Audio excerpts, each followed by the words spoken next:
Hi everyone, welcome to the new episode. On this episode, we are going to be looking at The Republic, a book by Plato. So today we are starting a journey into one of the most famous books ever written, The Republic. But before we get into the story, we need to talk about the man who dreamed it all up, Plato. Who was Plato? Think of Plato as the father of idealism. He didn't just think about how the world is, but how it should be. And that changed everything in philosophy, politics, and literature. He was a metaphysical genius, maybe the greatest we've ever seen. Among the ancient Greeks, he was the first person to really figure out a formal way to organize knowledge. Now, don't think of him as a dry, boring academic. He was actually a powerful writer who used irony, humor, and drama to get his points across.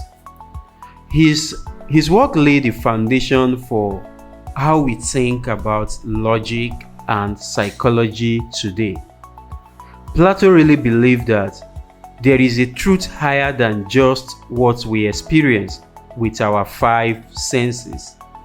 He often described his teacher, Socrates, as someone who was not of this world because Socrates looked past everyday errors and saw the divine.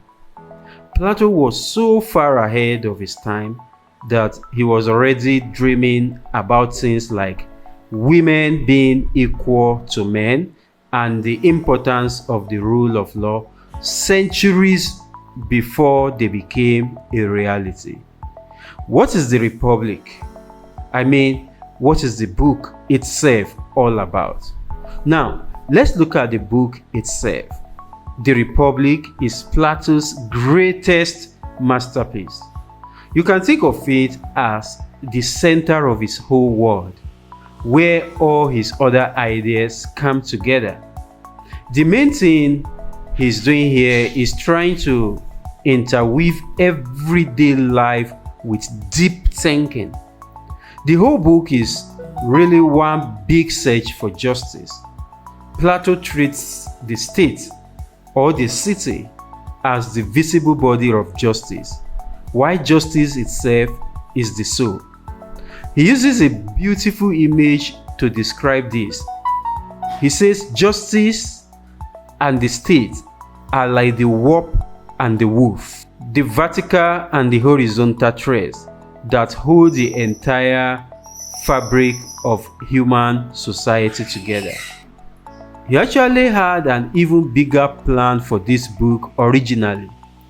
It was supposed to include a mythical history of giant war against the lost island of Atlantis, though he never finished that part. What we have in the Republic is a work of philosophical imagination. It is not just a list of rules, it's more like poetry. It uses stories and myths to show us truths about divine perfection and a kingdom in heaven that we should use as a pattern for how to live our lives. So with that foundation in place, let's get ready for the first episode, where Socrates takes a simple walk that turns into a massive debate about the human soul. I remain your host, Osho Abiodun. See you in episode 1.